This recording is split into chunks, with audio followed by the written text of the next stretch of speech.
बोलिए शंकर भगवान की जय। श्री लक्ष्मी नारायण भगवान की जय। वैशाख मास की जय। नारायणं नमस्कृत्य नरं चैव नरोत्तमं देवीं सरस्वतीं व्यासं ततो जयमुदीरयेत्। तो आज की कथा में राजा मैथिल ने पूछ रहे हैं श्रुतदेव जी से कि महाराज जब कामदेव भस्म हो गया फिर दोबारा उनकी उत्पत्ति कैसे हुई। तो यहाँ श्रुतदेव जी बताते हैं कि ये कथा जो है स्वामी कार्तिक के जन्म की है। ये कथा सुनने से यश और पुण्य की प्राप्ति होती है।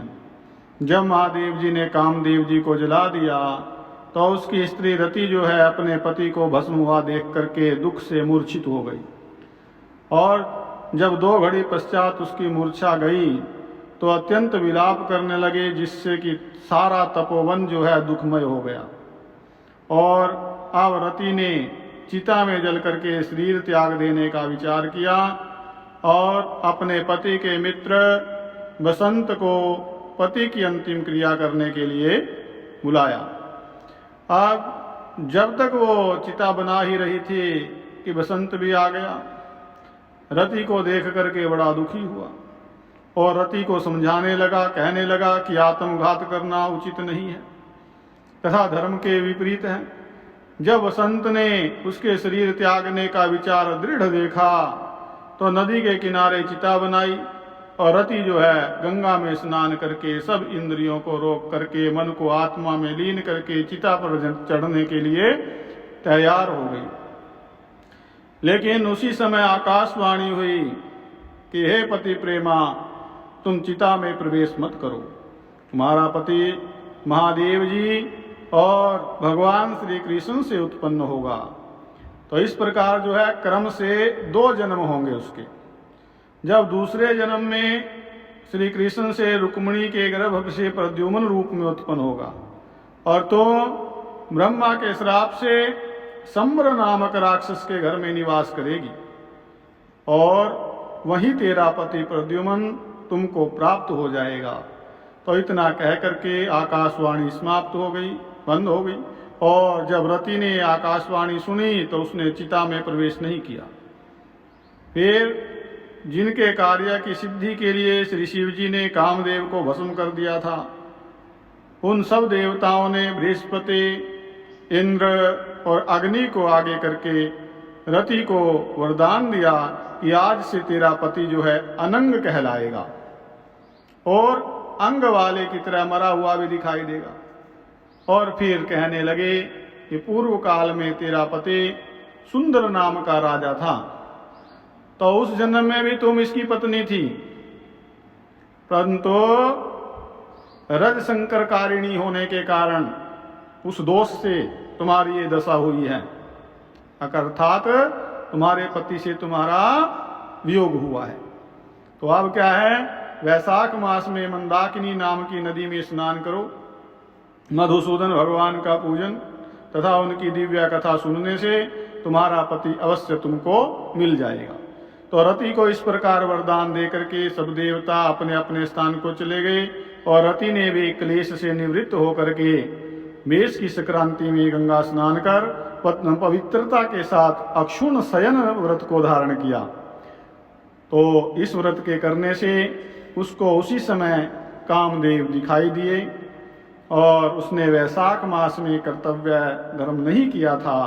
इसी कारण जो है परमात्मा का पुत्र होने पर भी उसको अंगहीन होना पड़ा था, जलना पड़ा।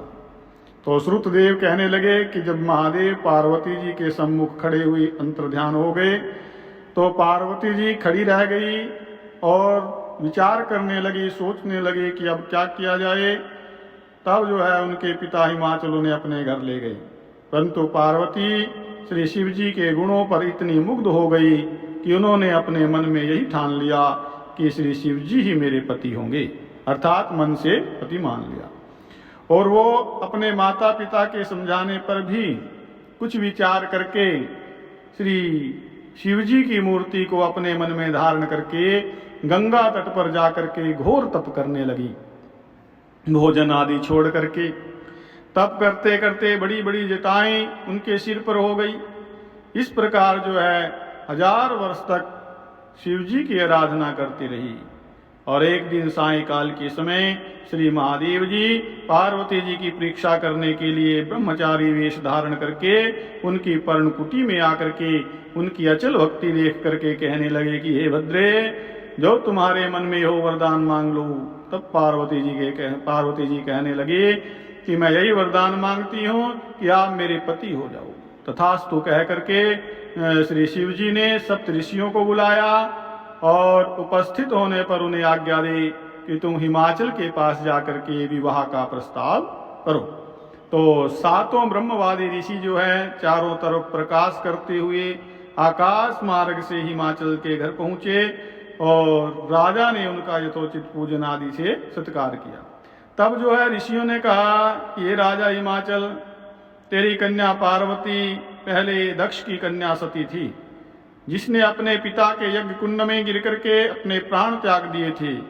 तो इनका पानी ग्रहण करने के योग्य भगवान शिव के सिवाय और कोई नहीं है। इसलिए तुम अपनी कन्या का विवाह श्री शिव जी के साथ कर दो। तब हिमाचल ने कहा कि महाराज, मेरी कन्या ने तो छाल के वस्त्र पहन करके गंगा तट पर भगवान शिव जी के साथ विवाह करने के लिए ही अनशन व्रत धारण किया हुआ है, सो उसकी तो मनोकामना मानो पूर्ण हो गई। आप महादेव जी को जाकर कह दें कि मैं प्रीति पूर्वक जो है अर्थात प्रेम से अपनी कन्या उनको अर्पण कर चुका, आप उसको अंगीकार कीजिए। उधर जो है सप्तऋषि श्री महादेव जी के पास पहुंचे और विवाह निश्चित तिथि पर लक्ष्मी आदि सब देवियों और विष्णु आदि सब देवताओं के समक्ष हुआ। उनका विवाह हुआ शंकर पार्वती जी का। और जब शिव पार्वती के संग नित्य रमण करते रहे, परंतु बहुत समय बीत गया, संतान नहीं हुई, देवताओं को चिंता हुई, अब क्या होगा। सब इसके कारण सोचने लगे, इसका कारण कोई उपाय कैसे बने, इनको संतान कैसे हो। और फिर विचार करके इसके बाद जो है अग्निदेव को बुलाया, उसको समझाया कि तुम वहां जाओ। तो अग्निदेव ऐसे समय में वहां गए जब भगवान शंकर रमणरत थे। तो इससे पार्वती जी जो है लज्जा के कारण दूर हो गई और फिर जो है भगवान शंकर का तेज जो है अग्नि के मुख में समाया और अग्नि उसको धारण नहीं कर सका। उसने गंगा जी को दिया, गंगा जी ने सरकंडों को दिया। इस प्रकार वो जो है कई भागों में बट गया। बाद में वो कृतिकाओं के पास भी गया था और उससे फिर एक ऐसी आकृति पैदा हुई, एक ऐसा बच्चा पैदा हुआ जिसका बाकी शरीर तो एक था लेकिन 6 उसके जो है मुख थे। 6 कृतिकाओं को भेजा गया था। तो उन्होंने कृतिकाओं ने 6 भागों को जोड़ा था जिससे कि 6 मुख वाला वो बालक बना। तो सरकंडों में गिरने के कारण उसके कई हिस्से हो गए थे।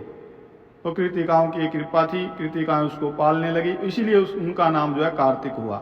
बहुत दिनों तक उन सरकंडों में ही पड़ा रहा था ना। तो एक दिन जो है श्री महादेव जी और पार्वती जी बैल पर चढ़े जा रहे थे, सहसा पार्वती के स्तनों में दूध की धारा बहने लगी। तो पार्वती जी ने श्री महादेव जी से इसका कारण पूछा। तो महादेव जी ने बताया कि देखो ये पास में ही तुम्हारा पुत्र पड़ा है। और फिर महादेव जी ने पिछली सारी कथा जो है पार्वती जी को सुनाई, कहा कि उसी को देख करके यानी कि उसी के कारण जो है उसी के प्रभाव से तुम्हारे स्तनों में दूध आ गया है, क्योंकि वो तुम्हारा पुत्र है। तो महादेव जी की ये बात सुन करके पार्वती जी ने उस बालक को उठा लिया और अपनी गोद में बिठा करके उसको अपने स्तनों से दूध पिलाया। तो इस प्रकार जो है पार्वती जी पुत्र स्नेह से मुग्ध होकर के उसको कैलाश पर्वत पर ले गई और उसका पालन पोषण करने लगी। श्रुतदेव कहते हैं कि राजन, ये कुमार के जन्म की कथा है जो मैंने तुमको सुनाई है। इसके सुनने मात्र से यश की वृद्धि होती है और बहुत पुण्यदायी इतिहास है। और ग्रंथों में भी ये विस्तार से बताया गया है, लेकिन यहाँ संक्षिप्त रूप से आया है। सार यही है क्या कि कार्तिक का जन्म किस प्रकार हुआ और क्यों हुआ, ये देवताओं के कार्य के लिए सारी लीलाएं हो रही हैं। और वैशाख मास का महत्व बार बार बताया जा रहा है इसमें कि वैशाख मास के नियमों को यदि स्वयं भगवान परमात्मा का पुत्र कामदेव भी छोड़ दे तो उसको भी इसका फल भोगना पड़ता है। अर्थात इससे हमें यही शिक्षा मिलती है कि जो हमारे धर्मशास्त्रों में वैशाख के कर्म बताए हैं वो हमें श्रद्धा युक्त होकर के करने चाहिए, उनकी कथा सुननी चाहिए। स्नान दान आदि का क्या महत्व है ये हमें बार बार बताया जा रहा है, क्योंकि भगवान ने और देवताओं ने, ठीक है, रति को भी दोबारा प्राप्ति के लिए, भाई उसका पति उसको प्राप्त हो जाए, उसके लिए वैशाख के ही धर्म बताए थे। तो वैशाख महत्व बहुत अधिक है। तो वैशाख में स्नान दान आदि करें, इन कथाओं को सुने और अपनी संस्कृति से जुड़े रहें और भगवान का नाम इसमें ज़्यादा से ज़्यादा जपें। यही वैशाख श्रवण का जो है फल होगा। आगे 12वां अध्याय है, उसमें भी बड़े सुंदर प्रश्न करते हैं मैथिल राजा जो हैं।